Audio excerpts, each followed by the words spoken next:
오늘 우리가 읽은 창세기 13장 1절에서 18절 말씀을 중심으로 해서 예배를 회복하라라는 제목으로 말씀을 나눌 때 큰 은혜 되시기를 간절히 축원합니다. 예배, 하나님 왜 예배를 기뻐하실까요?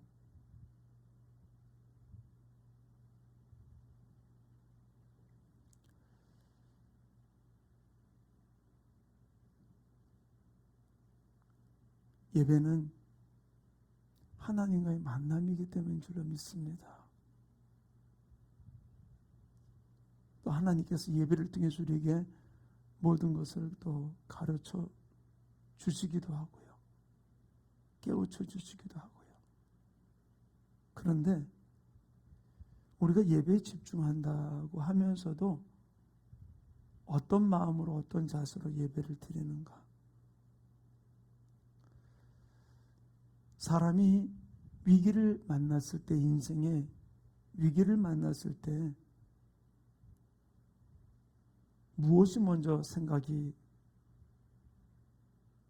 드세요? 목사가 이렇게 질문을 하면은 다들 대답을 그렇게 해요. 하나님이요.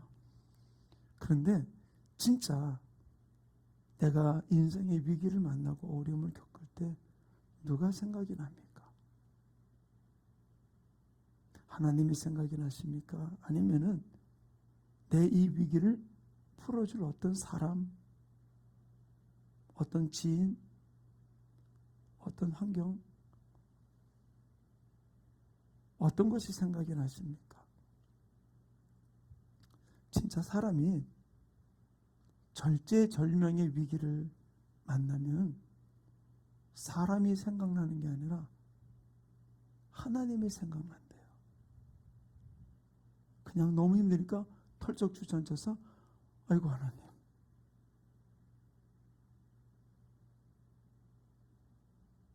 근데 아직도 뭔가 내가 움직일 수 있다, 해결할 기미가 있다, 아직도 내가 뭔가를 붙들을 지푸라기가 하나도 있다라고 생각하는 사람은 아직도 그 사람은 밑바닥이 아닌 거죠.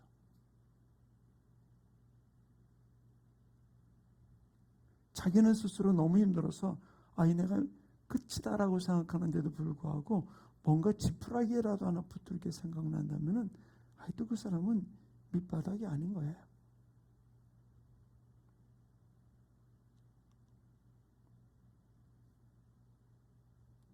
오늘 우리가 읽었던 이 아브라함의 생애를 보면은 이제 12장부터 아브라함의 이야기가 나오잖아요.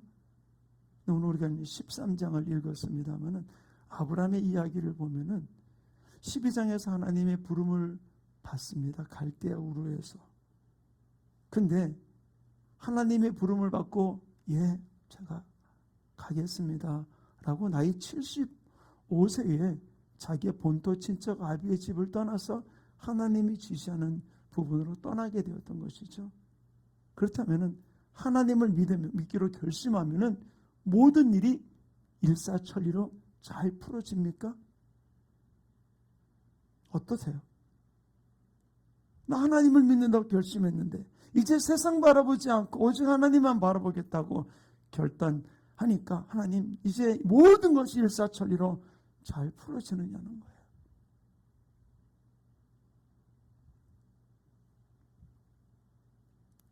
믿음의 길을 시작한 이 아브라함에게 여러 가지 많은 우여곡절을 겪으면서 가나안 땅, 하나님이 지시한 그 가나안 땅에 도착했습니다. 근데 거기서 이 가나안 땅에서 아브라함이 만났던 것은 무엇입니까? 창세기 12장의 기근이에요. 기근이에요. 그러니까 아무도 아는 사람이 없는 그곳에서 기근을 만났는데 거기에서 그 기근 속에서 아브라함이 결정한 것은 바로 무엇입니까? 우리 여기서 하나 알아야 될 일이 믿음의 사람들에게는 고난이나 역경이나 환난이 면제된 게 아니에요.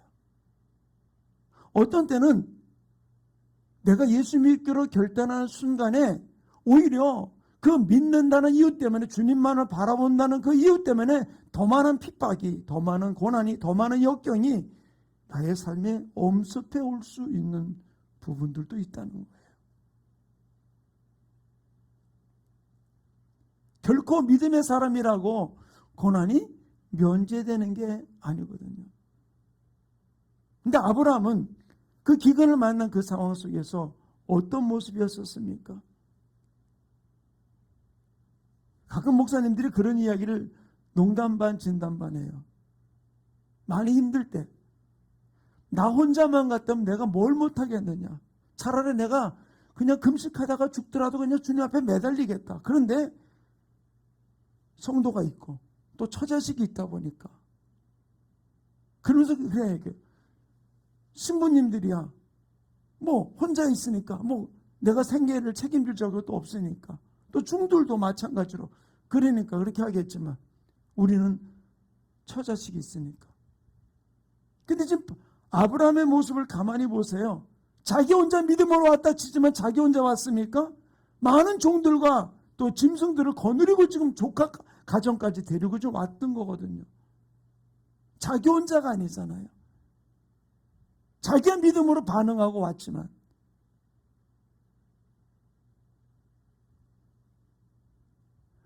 하나님께서 이 가나안 땅에서 기근을 만난 아브라함에게 무엇을 기대하셨을까요? 아브라함이 어떻게 하기를 기대했을까요? 애굽으로 내려갔던 것이 하나님이 원하시는 부분들이었을까요? 아니라는 건 우리는 분명히 알아요. 왜? 성경이 봤으니까. 근데 하나님이 이 위기를 만난 아브라함에게 무엇을 원했을까요? 아마 하나님은 아브라함이 하나님 어떻게 해야 할까요? 라고 질문하기를 원했을 거예요. 근데 아브라함은 질문이 아니라 이 짐승떼와 우리 가족을 위해서 어떻게 해야 될까? 소식을 들으니까 애굽 땅에는 먹을 게 있대. 거기는 괜찮대. 그 소식이 들려오니까 하나님께 질문하기보다는, 하나님 원하는 여기 왔는데 이 상황입니다. 어떻게 할까요? 라고 하나님의 질문하기보다는 자기 주변에 들어오는 정보를 따라서 그는 애굽을 향하게 된 것이죠. 사람이 두려움이 찾아오면은 믿음이 없으면은 하나님 우리에게 뭐가 찾냐? 두려움이 찾아와요. 왜? 하나님이 지시한 곳에 왔는데 믿음으로 거기까지 왔잖아요. 근데 그 믿음을 끝까지 붙들지 않으니까 아브라함에게는 내 이 짐승떼와 처자식이 목말라 죽겠구나라는 심정 앞에 그는 자기의 생각을 따라가기 시작했던 것이죠. 믿음이 없으면 우리에게 찾아오는 게 뭐냐면 두려움이에요. 염려예요. 걱정이에요. 불안한 마음이 찾아오게 됩니다. 결국 애굽을 내려갔던 이 아브라함이 결정한 게 무엇입니까? 자기 아내를 누이라고. 누이긴 누이였죠. 그날은 자기 아내잖아요. 근데 누이라고 속이는 결과를 가져오게 된 것이죠.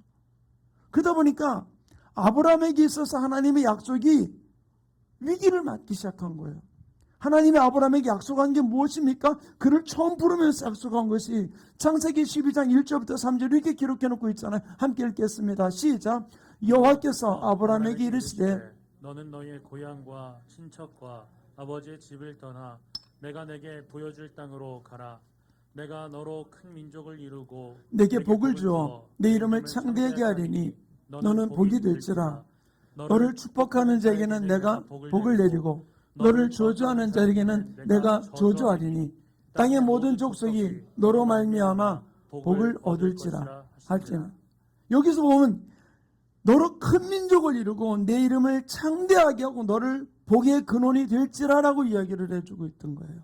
이 약속이 지금 애굽으로 내려가는, 그리고 누구를 통해서 창대한 민족, 그에겐 지금 자식이 없었지만 그 아내를 통해서 이룰 하나님의 계획이 있는데 지금 아내를 어떻게 팔아버린 거잖아요. 내 아내가 아니라 누이라고 이야기하면서 하나님의 약속이 위기를 맞이한 가운데 있었죠. 근데 하나님의 은혜로 그 아내를 빼앗기지 아니하고 하나님이 개입하심을 통해서 바로가 깨닫고 그 아내를 내어줌과 동시에 그에게 속지 않은 마음으로 모든 또 우양과 많은 재산을 그에게 주게 되었던 것이에요. 그런데 여기서 우리가 중요한 부분들이 하나가 있습니다. 인생의 위기를 만났을 때 우리는 어디로 가야 될까요? 많은 사람들이 인생의 위기를 만날 때, 어려움을 겪을 때 우리가 어디로 가야 될지를 모르고 방황하는 부분들이 있어요. 그 중에 하나, 교회가 있고 하나님이 있는 것은 사실이에요. 그런데 어디에다 우리가 올인하면서 나갈 것이냐는 사실이에요. 여기도 괜찮고 저기도 괜찮고 양다리 걸친 모습 하나님이 원하는 게 아니거든요. 하나님이 아브라함에게 이 위기를 겪으면서 그에게 왔던 것은 바로 무엇입니까? 다른 것 아니에요. 이 애굽을 나온 이후에 아브라함은 어떤 자세를 취했느냐? 창세기 12장 3절과 4절을 같이 읽겠습니다. 함께 읽습니다. 시작. 그가 네겝으로부터 길을 떠나 베델에 이르러 베델과 아이 사이 곧 전에 장막 쳤던 곳에 이르니 처음으로 제단을 쌓은 곳이라 그가 거기서 여호와 이름을 불렀더라. 바로 그는 다시 와서 그가 처음으로 그곳에서 단을 쌓는, 하나님 앞에 나아가는, 예배자로 나아가는, 주님을 만나는 귀한 역사가 일어났어요. 아브라함이 깨달은 것이 바로 무엇이냐? 이 위기를 겪으면서 그가 붙들어야 될 것이 바로 무엇이냐? 나를 불렀던 하나님께 나아가는 것, 예배 자리로 나아가는 부분들임을 이 아브라함이 깨닫고 거기서 제단을 쌓았던 아브라함의 모습을 찾아볼 수 있어요. 그렇다면 왜 우리가 예배해야 할까요? 왜 우리가 예배를 드려야 될까요? 자, 보세요. 우리가 지금 나라에서 정한, 우리 특별히 대전시에 4단계를 하면서 10%라고 그랬어요. 그럼 우리 교회는 몇 명일까요? 우리 교회 좌석이 80석입니다. 그럼 몇 명이지? 8명이래야 돼요. 그런데 이제 100명 이하 교회는 10명까지 예배를 드려야 된다라는 얘기를 했어요. 그러나 우리 인원은 지금 10명이 넘습니다. 그럼에도 불구하고 우리가 예배를 드리는 이유가 무엇일까요? 왜 우리가 나왔을까요? 영상으로 예배 드리면서 나가면 될 걸 왜 굳이 교회 와서 예배 드릴 이유가 무엇일까요? 저는 우리가 나 이런 일들 속에서 우리가 예배 드렸어, 예배 하나님 앞에 올려드렸어 라고 하는 부분으로 끝나는 것이 아니라 우리가 이 예배를 통해서 왜 예배 드려야 되는지, 우리 예배가 회복되어야 되는지 우리는 분명히 알아야 되는 거예요. 이것을 모른다면은 우리는 예배 횟수만 채우고 나 주일 예배 드렸어, 주일날 교회 가서 예배 드렸어, 영상으로 나는 예배 드리지 않고 나는 대면 예배로 하나님 앞에 예배 드렸어 라고 하는 부분들로 내 자신을 만족하기 위한 예배가 아니라 하나님이 원하는 예배. 왜 예배를 우리가 드려야 될까요? 왜 예배해야 될까요?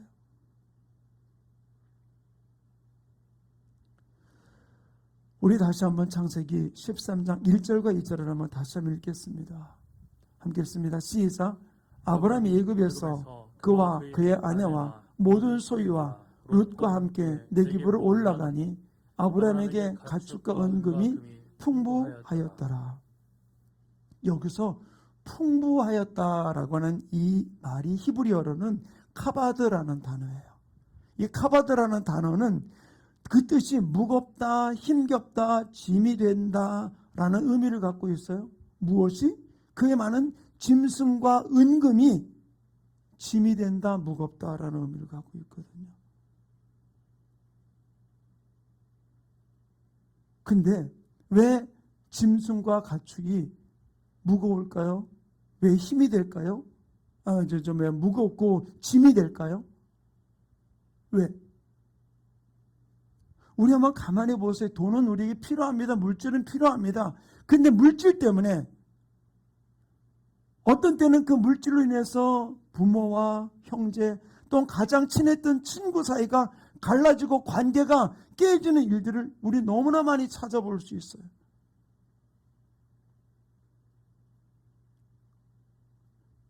근데 아브라함이 그 많은 은금과 짐승을 가지고 풍부해진 가운데 아브라함이 어딜 나왔냐? 예배하러 나왔다 그랬어요. 하나님 앞에 예배했다라고 얘기해 주고 있잖아요.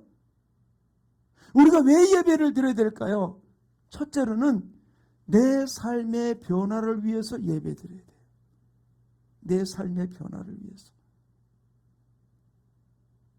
여기서 아브라함이 지금 애굽에서 겪었던 그 일을 겪으면서 하나님 앞에 나와 예배드리기를 왔습니다.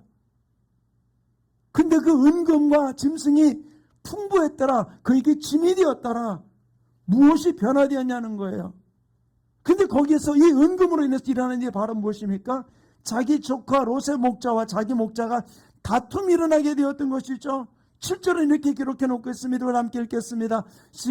함께 읽습니다. 시작. 그러므로 아브라함의 가축의 목자와 롯의 가축의 목자가 서로 다투고 또 가나안 사람과 브리스 사람도 그 땅에 거주했는데, 저희 가만히 보세요. 아브라함의 가축의 목자와 롯의 가축의 목자가 서로 싸우고 집구석에서 같이 싸운 거는 괜찮아. 근데 뭐라고 했어요? 또 가나안 사람과 브리스 사람도 그 땅에 거주했더라. 집안에서는 이래저래 싸울 수가 있어요. 다툼도 일어날 수 있어요. 근데 어떻게? 다른 사람들이 보는 가운데, 이방인들이 보는 가운데 거기서 다툼이 일어났던 모습을 볼 수 있는 것이죠.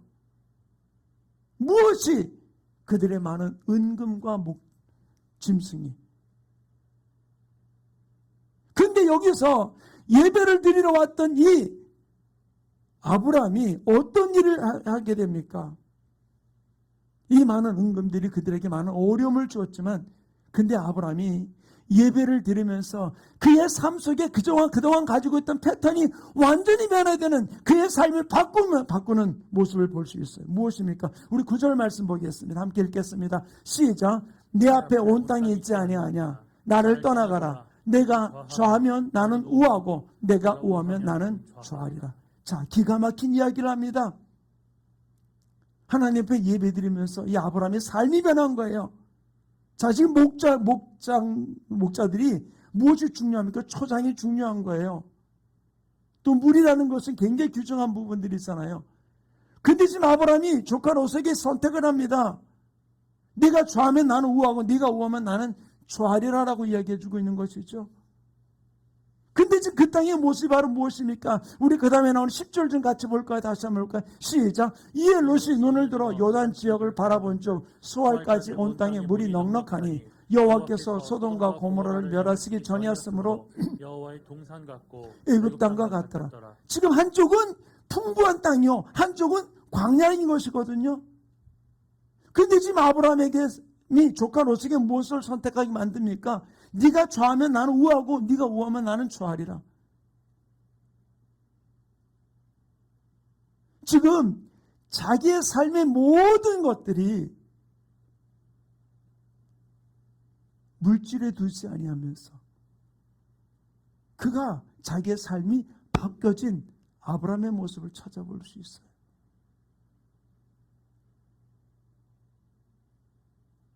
그리고 이 다툼이 일어났던 이 물질, 다툼이 일어났던 이 짐승 때문에 바로 그는 결정한 것이 무엇입니까? 네가 좌하면 나는 우하리라.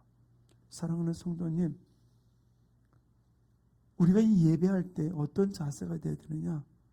내 삶의 변화를 위해서 우리 예배해야 돼요.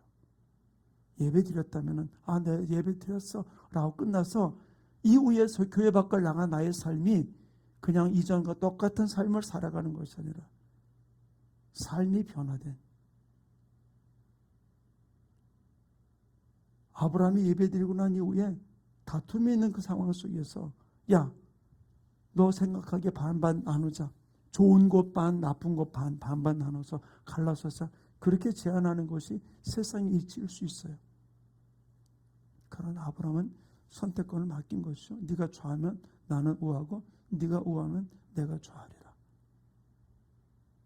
내 삶의 주인이 많은 양떼에 있는 것이 아니라, 초장에 있는 것이 아니라 하나님께 있음을 고백하며 그 삶이 변화된 모습을 볼 수 있어요.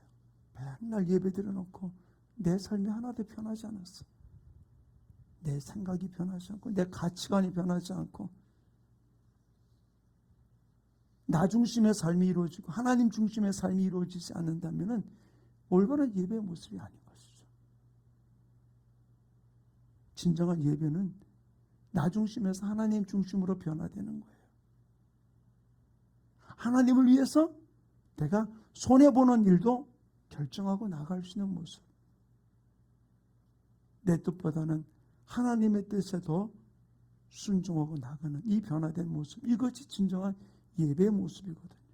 바로 다윗, 아브라함은 내 중심이 아니라 하나님 중심으로 내가 손해를 보더라도 하나님 원하신 모습 앞에 반응하며 나가는 아브라함의 모습을 찾아볼 수 있어요. 예배 드리고도 끝까지 하나라도 더 옮겨주려고. 예전에 저희 교회가 제가 가양동에서 목회할 때 수련회를 저기 학성으로, 광천 학성으로 갔어요. 마치 그때 저희 장인어른이 거기서 교직에 계셨기 때문에 우리 교인들이 거기를 갔는데 바닷가를 나갔는데요, 조개를 줍는데 그 동네 사람들은 안 먹는 조개래요. 근데요, 그 조개를 줍는데 정신없이 줍는 거예요. 막 밥 먹으러 오라고 소리 질러 겨우 이제 막았는데 이만큼 싸가지고 온 거예요. 근데요, 그러면 가져가야 되잖아요. 그냥 앞에서 이만큼 쌓아놓기만 하고. 욕심이라는 게 사람이요, 한도 끝도 없더라고요. 내가 먹을 만큼만 가져오면 될 건데, 근데 보세요. 그냥 지나간 얘기지만 우리의 삶 속에서 가만히 보세요. 하나님을 예배하는 나의 삶이 얼마나 변했습니까? 얼마나 내가 하나님을 위해서 손해보이는 일을 결정할 수 있어요? 하나님을, 예수 믿는 걸 이용해서 내가 더 부유해지려고, 더 풍성해지려고, 편안해지려고 예수님을 이용하는 일들이 얼마나 많이 있습니까? 우린 변화돼야 돼요. 내 삶의 변화를 위해서 우리는 예배드려야 돼요. 아브라함이 바뀌었잖아요. 내 중심에서 하나님 중심으로. 또 하나님을 위해서 손해보는 것을 결정할 수 있는 부분들. 이 부분들이 아브라함의 예배를 통해서 변화되었던 모습을 볼 수 있어요. 이 예배가 우리가 회복되는 삶이 이루어지기를 간절히 축원합니다. 두 번째로는 실패한 인생을 다시 반복하지 않기 위해서 예배를 드려야 돼요. 예배 드리면은 다 변화될까요? 아니에요. 다 변화되지 않아요. 예배를 드렸지만 여전히 변화되지 않은 사람, 왜 그럴까요? 바른 예배를 드리지 않았기 때문에, 예배를 통해서 하나님을 만나지 못했기 때문에, 예배를 통해서 내 자신이 죽는 것을 경험하지 못했기 때문인 것이죠. 구약의 예배는 짐승의 피를 잡아 드리잖아요. 짐승을 죽여서.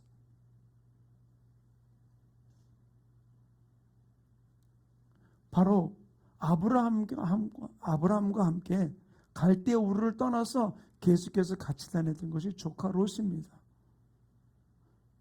아브라함을 통해서 하나님께서 어떻게 일하시는지를 지금 다 보고 왔던 그 조카 롯. 그러나 아브라함을 통해서 봤던 그 조카는 그 모든 일을 바라보면서 하나도 변화되지 아니하고 그냥 왔다 갔다 하기만 했던, 어떤 면에서 실패한 예배자가 조카 롯이에요. 그러니까 아브라함이 네가 좌하면 나는 우하고 네가 우하면 나는 좌하리라는 이야기 앞에 그는 뭐라고 이야기합니까? 우리 10절 말씀 다시 한번 봅시다. 함께 읽겠습니다. 함께 읽습니다. 10절 말씀. 시작.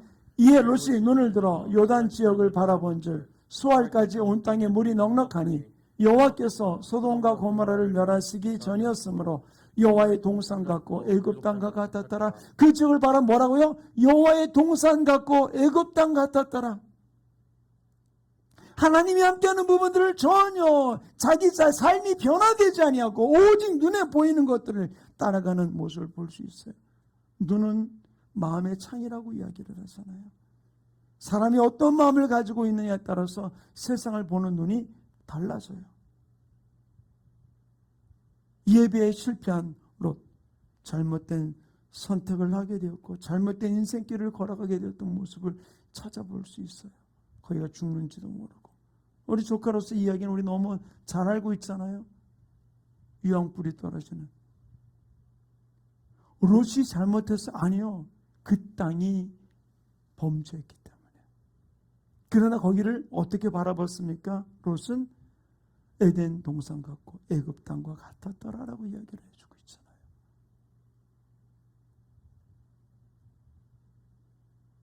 바로 아브라함은 두 번 다시 실패를 경험하지 않기 위해서 예배드렸던 모습을 볼 수 있어요.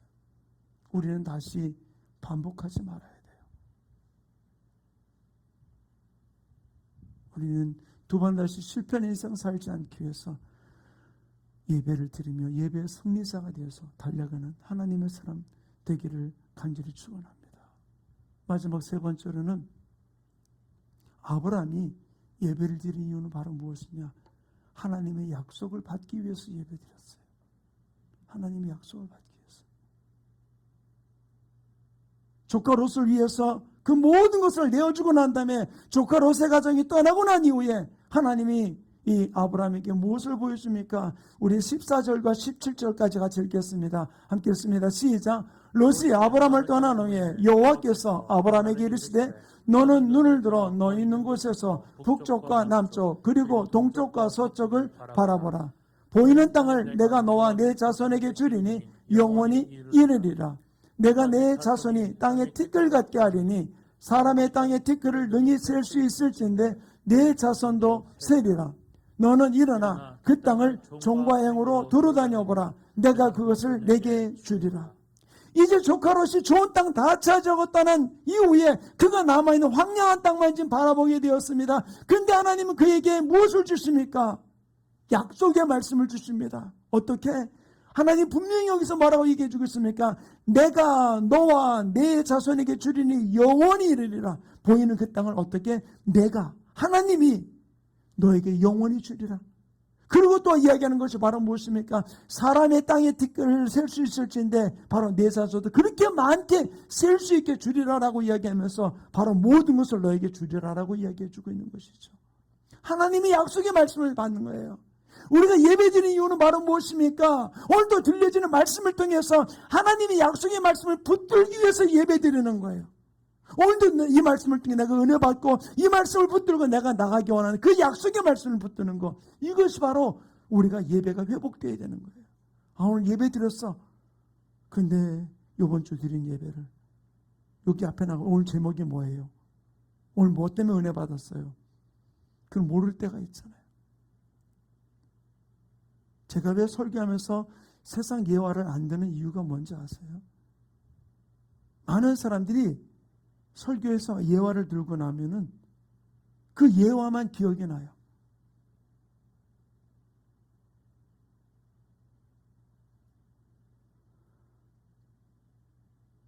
오늘 설교 말씀에 내가 약속의 말씀을 붙들어야 돼요. 약속의 말씀을 받기 위해서 예배 드리는 것이죠.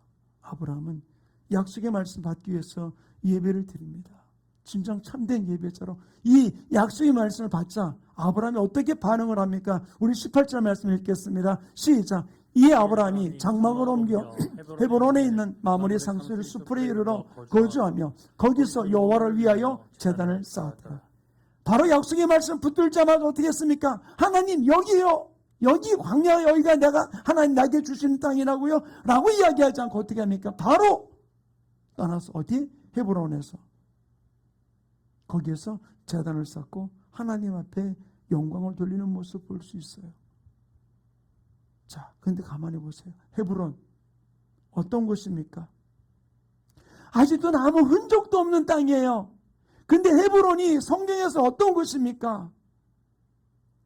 아브라함이 자기 아내가 죽자 헤브론에 서서 밭을 사가지고서 아내를 묻고 아브라함과 이삭과 야곱이 묻힌 곳이 이 헤브론이에요. 이 헤브론을 하나님은 계속해서 기억하면서 그 땅에서 거기에서 예비하고 심지어는 이스라엘 백성들이 애굽에 포로로 잡혀갔다가 430년 만에 돌아왔을 때 바로 그때 그곳에서 또한 거기서 죽었던 요셉도 바로 그곳에다 장사 지내기를 원했고 야곱도 거기다 장사 지내기를 원했던 그 헤브론 땅. 근데 그쪽이 그냥 단지 그들이 묻힌 아브라함과 이삭과 야곱이 묻힌 땅 헤브론으로 기억되는 것이 아니라 하나님은 그 땅에서 어떻게 이야기해 주고 있습니까? 마태복음 22장 32절 이렇게 기록해 놓고 있어요. 함께 읽습니다. 시작. 나는 아브라함의 하나님이요 이삭의 하나님이요 야곱의 하나님이로라 하신 것을 읽어보지 못하였느냐? 하나님은 죽은 자의 하나님이 아니요 살아있는 자의 하나님이시니라 하니라. 그가 예배드렸던 그 헤브론은 하나님이 기억하는 살아있는 하나님, 아브라함의 하나님, 이삭의 하나님, 야곱의 하나님, 그 하나님이 그곳에서 그들의 육체가 묻혀있지만 그러나 그곳에서 하나님은 죽은 하나님이 아니라 나는 살아있는 하나님이다 라고 말씀하시는 것이죠. 우리가 예배하는 게 죽은 하나님을 예배하십니까? 아니잖아요. 살아있는 하나님. 그렇다 우리는 이 예배가 회복돼야 돼요. 오늘 세 가지를 말씀을 드렸어요. 내 삶의 변화를 위해서 우리가 예배해야 돼요. 두 번 다시 실패를 반복하지 않기 위해서 예배드려야 돼요. 약속의 말씀을 받기 위해서 우리가 예배해야 돼요. 그때 그 약속의 말씀이 죽은 말씀이 아니라 살아계신 하나님의 말씀, 그 말씀이 나의 삶을 이끌어 가는 복된 역사가 이루어지게 되는 줄로 믿습니다. 우리에게 천국의 소망이 없다면 우리 예수 믿을 이유가 없어요. 바울도 그랬잖아요. 우리에게 부활이 없다면 우리가 가장 어리석은 자라라고 얘기했어요.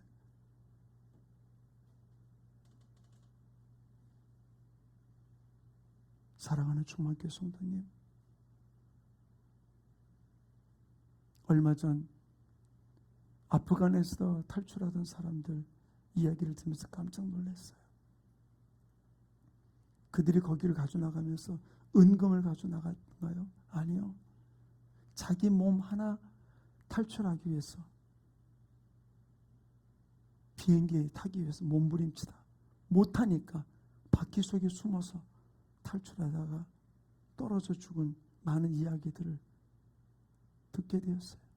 그들이 자기 집에 규정한 게 없을까요? 있는 거? 그러나 그게 자기를 지금 살려주는 게 아니라 생각하니까 다 놔두고 오직 자기 생명 살기 위해서. 우리가 천국 갈 때 뭐 가져갈까요? 하나님 앞에 설 때 뭐 가졌을까요?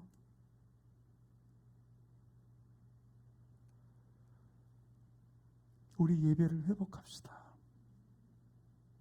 내 삶 가운데 무너진 예배, 그냥 단지 교회 와서 드리는 한 시간의 예배가 아니라 내 삶의 변화를 위해서 예배해드려요. 생각이 변하고 가치관이 변하고 내 중심에서 하나님 중심으로 하나님을 위해서 내가 손해볼 것을 각오하는 이 변화가 우리의 삶 속에서 일어나는 예배가 아브라함이 드리셨잖아요. 두 번 다시 실패를 반복하지 않기 위해서 조카 롯은 좋은 땅 차지했지만 아브라함은 끝까지 하나님 앞에 달려가던 실패를 반복하지 않기 위해서 눈에 보이는 것 따라가지 않기 위해서 예배드렸던 아브라함의 모습, 약속의 말씀을 붙들기 위해서 예배했던 이 아브라함의 모습과 같이 우리 예배가 회복해서 주님 앞에 달려가는 귀한 삶이 우리 모든 지체들 속에 이루어지기를 간절히 축원합니다. 우리 평생 살아가는 삶 속에서 평탄함도 있을 것이에요. 그러나 풍파도 있을 것입니다. 그러나 그때 우리가 할 일이 바로 무엇일까요? 오직 주님을 바라보고 나가는 이 삶이 우리 안에서 회복되어서 주님만을 바라보고 주님이 주시는 그 평안함이 세상의 어떤 것보다도 귀중함을 고백하면서 나갔던 이 찬양의 가사의 고백과 같이 이 고백이 우리의 삶 가운데 넘쳐나기를 간절히 축원합니다. 아까 불렀던 찬양, 내 평생에 가는 길 순탄하여도 늘 잔잔한 강 같든지 또는 큰 풍파로 무섭고 어렵든지 내 영혼 평안해. 우리 1절 가사만 우리 반복해서 한 2번 정도 우리 부르고 기도하는 시간 갖기 원합니다. 내 평생에 가는 길, 내 평생에 가는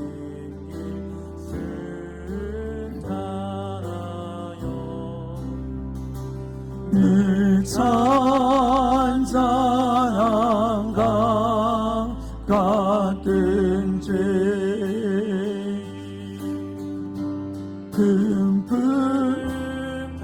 금불가로 무섭고 어렵든지 나의 영혼은 늘 변하다. 내 영혼 평안해. 내 영혼 우리 1절만 다시 고백합니다. 내 평생에 가는 길 다나요 늘 잔잔한 강 같은지 그 평화로 무섭고 어렵든지 나의 영혼을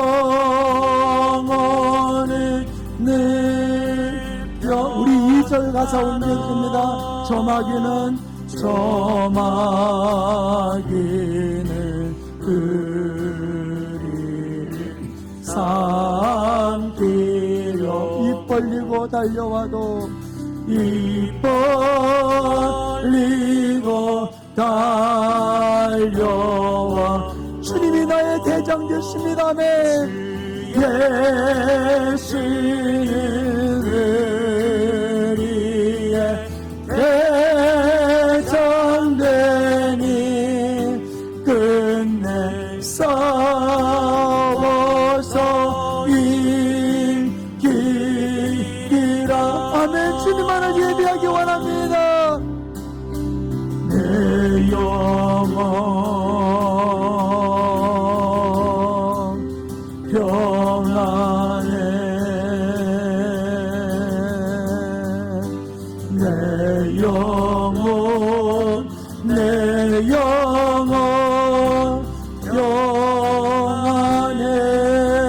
평안해. 조용하게 우리 머리 숙이시겠습니다. 내 평안함은, 내 안식은 어디 있을까요? 오늘 말씀과 같이 예배를 통해서 내 삶이 변화되기 위해서 두 번 다시 실수하고 실패하지 않기 위해서 내가 붙들 하나님의 약속의 말씀을 붙들기 위해서 예배하자고 오늘 말씀을 나눴어요. 우리는 살아가다가 풍파도 만나고 여러 가지 많은 일들을 겪습니다. 그러나 풍파가 오든 잔잔하든 평안함을 유지할 수 있는 것은 예배의 성공자가 되어야 된다는 거예요. 하나님, 예배의 성공자가 될 수 있도록 내 삶의 예배가, 내가 주님 앞에 드리는 이 대면 예배가 회복되는 삶이 이루시게 주님 붙들어 달라고 오늘 말씀을 기억하시면서 우리 함께 기도하겠습니다. 함께 기도합니다. 사랑이 많으신 하나님 아버지, 온전히 붙들어 주시고 주장해 주셔서 주님이 기뻐하는 데 가운데 이 예배가 회복과 영광 돌리는 귀한 삶이 이루어질 수 있도록 주님 붙들어 주셔서 예배를 통하여 내 모든 아버지의 뜻이 변화되게 하여 주시옵소서. 내 뜻보다 하나님의 뜻을 더 중요하게 하는 생각이 변화되게 도와주시옵소서. 내 중심에서 하나님 중심으로 변화되어 진실로 아버지 하나님 주님이 원하시는 내 삶이 변화된 삶이 변화를 위해서 예배하는 하나님의 사람 될 수 있도록 주님 붙들어 주시오며 다시금 실패를 반복하지 아니하도록 예배하며 나가는 하나님의 사람 되게 하여 주시옵소서. 하나님이 약속의 말씀 붙들기 위해서 예배하며 달려가는 우리 모든 지체들 될 수를 붙들어 주시옵소서.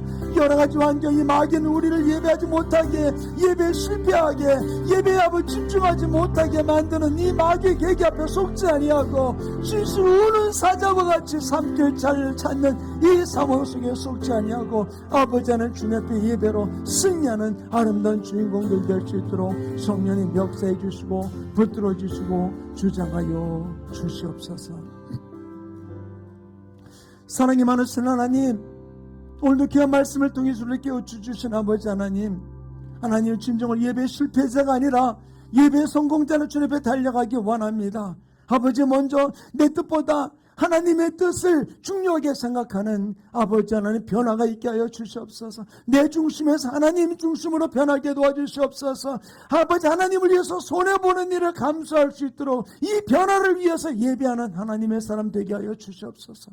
또한 실패를 반복하지 않기 위해서 하나님의 약속의 말씀을 붙들기 위해서 예배하는 이 예배가 회복하여서 오직 주님만을 붙들고 나가는 하나님의 사람들 될 수 있도록 우리 모든 지체를 붙들어 주시고 축복해 주시옵소서. 우는 사자와 같이 삼킬자를 찾는 아버지, 예배 실패자를 찾는 어둠의 세력 앞에 속지 아니하고 룻과 같이 실패한 예배자가 아니라 신실로 성공한 예배자로서 어둠을 물리치며 주님이 주시는 평안 가운데 달려가는 아버지 하나님의 사람들 될 수 있도록 이 코로나 사태 속에서라도 주님 앞에 나와 우리 몸을 기리며 손해본다 할지라도 주님을 예배하는 하나님의 사람들 되는 우리 충만케 모든 지체들 될 수 있도록 축복해 주시옵소서. 어둠아, 사단아, 마귀야, 나서는 예수님을 조정한 명하노니 우리를 실패하게 만들려고 뿌려놨던 모든 가라지를 가지고 떠나갈지어다. 성령님 역사해 주셔서 오직 예배의 성공자로 예배가 회복하여 영광 돌리는 하나님의 사람들 되게 축복하여 주시옵소서. 감사하며 예수님의 이름으로 축복하며 기도하였습니다. 아멘.